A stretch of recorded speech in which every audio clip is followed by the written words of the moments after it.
Up here, yes! Give it up for them, give it up for them right now! This is my best friend Claire, remember Claire?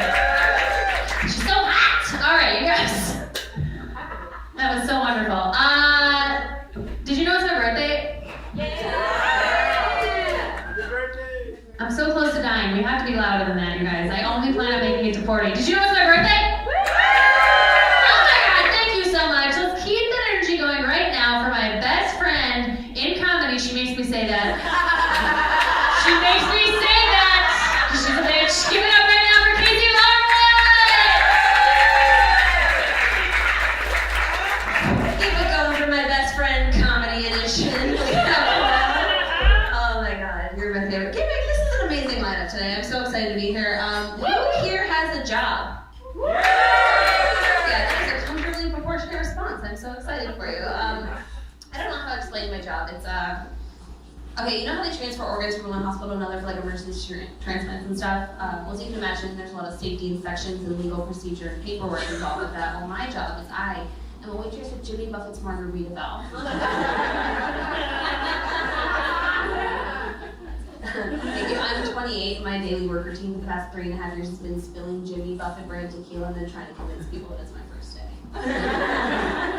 Yeah, it's gotten a lot harder too. They make me wear a 3-year pin now. It's a real badge of honor. You guys seem like a cool crowd. Is anyone willing to clap and admit that sometimes they sing in the shower? Anyone willing to admit that they pee in the shower? Always more than the same. It's fantastic. Okay, you don't have to admit to this personally, but is anyone willing to clap if they agree that it's perfectly normal and healthy even to make love to yourself in the shower? Okay, cool. So like no judgment.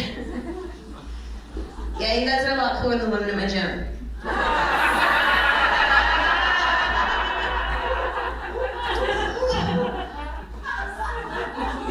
So you guys like characters? Yeah, no, relax, I don't do characters. I mean, I have one. Okay, this is a guy gaslighting his girlfriend in the 1690s.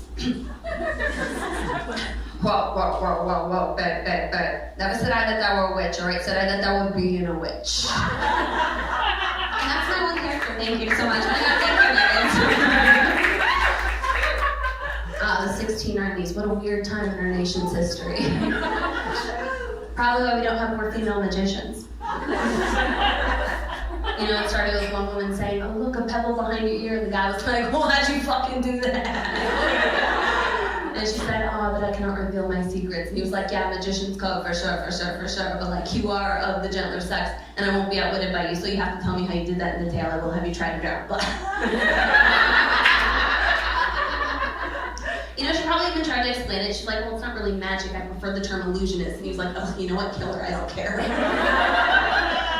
Yeah, men don't like when women know things that they don't. Historically, they like to kill them or break their spirit. The girls laugh, and that's really all I care about.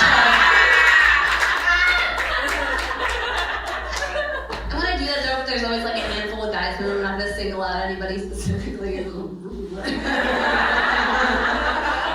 That wants to intervene and be like, actually, you know, Casey, they also tried men in Salem.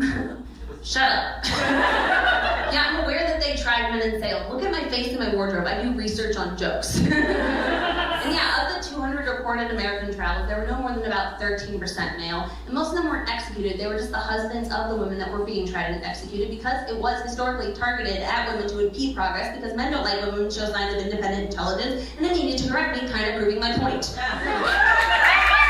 Yeah, hell yeah. Cool. So thank you for not chiming in, hypothetical man I projected on an otherwise warm and receptive audience. I don't know, this was just a dumb thought exercise for me. Obviously, that's not why we don't have more female magicians. Women don't do magic because we don't fucking have to. Men do magic for magician groupies, and women have no trouble getting horrible people to want to fuck them.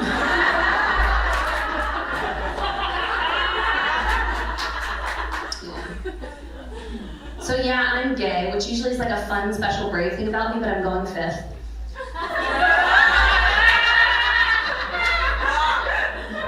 happy to be here. And a lot of my straight friends, when they find out I'm gay, they're like, oh, you just don't look gay. And I get a little worked up. I'm like, first of all, don't even know what the hell that means. And secondly, thank you. I know what it means. Male coworker I've known for like 2 years just found out that I'm gay, and he just looked at me like, Casey, you a lesbian all this time? I thought he was just a nerd.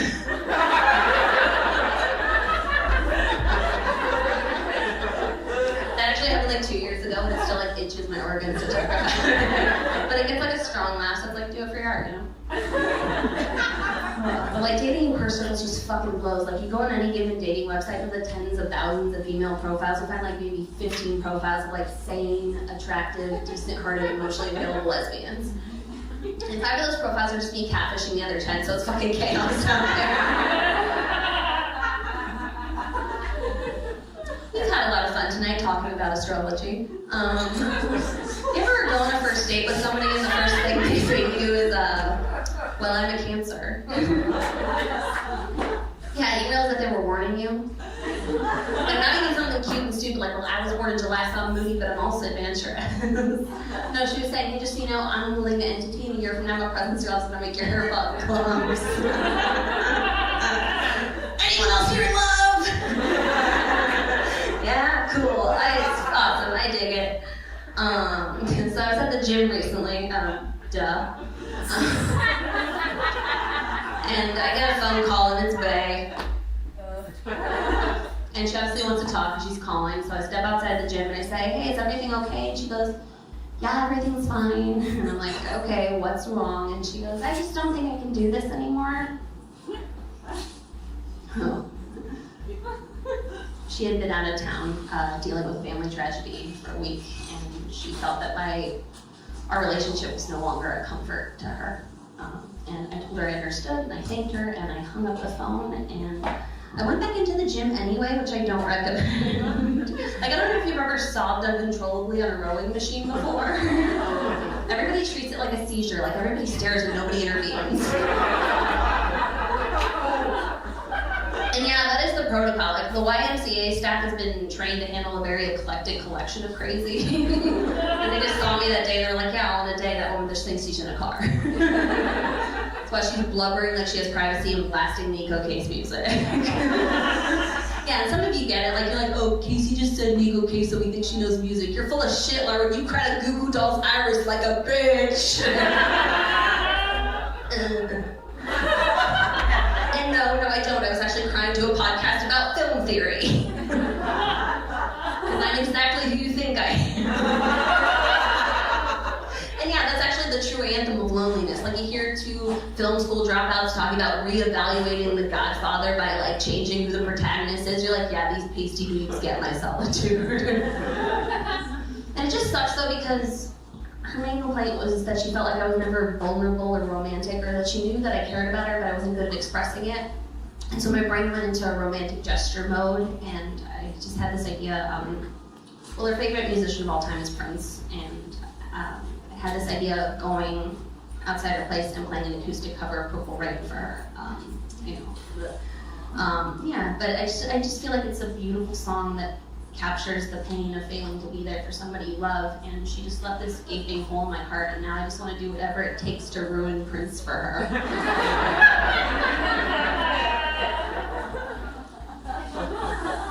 And I know it's cocky, but I think I can do it. I know like 4 chords on the guitar, and my voice can only be described as Bjorky. So it's gonna be... So fun twist, I'm the Cancer in that story. I'm single for the first time in like 3 years, and it's really forced me to reevaluate my issues with emotional intimacy. Like, I don't know if you know this, but like, comedians are not easy to get along with. You see this? You hear about this? And I even reached out to an ex-girlfriend recently and said, I noticed a pattern with my other girlfriends, and I'm just wondering if there was ever something that I did or said or the way that I interacted with you that made you think I didn't love you or understand you or appreciate you enough. And my ex said, well, I'm paraphrasing, she said,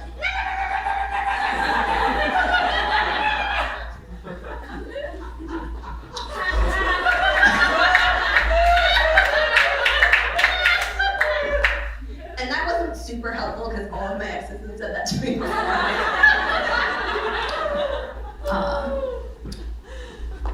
I take responsibility for my relationships ending. Like, you can surmise this by letting me talk for 8 minutes, but I'm an awkward lover. I mean, have I tried 69ing before? Hell yeah, one time, no big. Did I take the numerical imagery a little too literal and almost stuck a foot? Reality is subjective. But yeah, my date realized what I was doing immediately though, so she dragged me up, so we got like, mouth to place, and it hit me like, oh, that's why people giggle when you say 69, because this is silly. And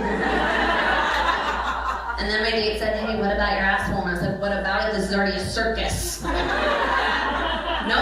thank you, no. And I guess she didn't hear me, so that was a fun evening. Some of you ladies got quiet. That's not like a Me Too story. It's more like a parable about not talking with your mouth full.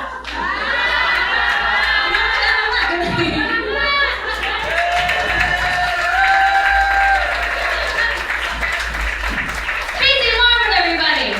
I hate when she talks shit about 69. I love 69. You two, someone in the back. Always the perverts in the back of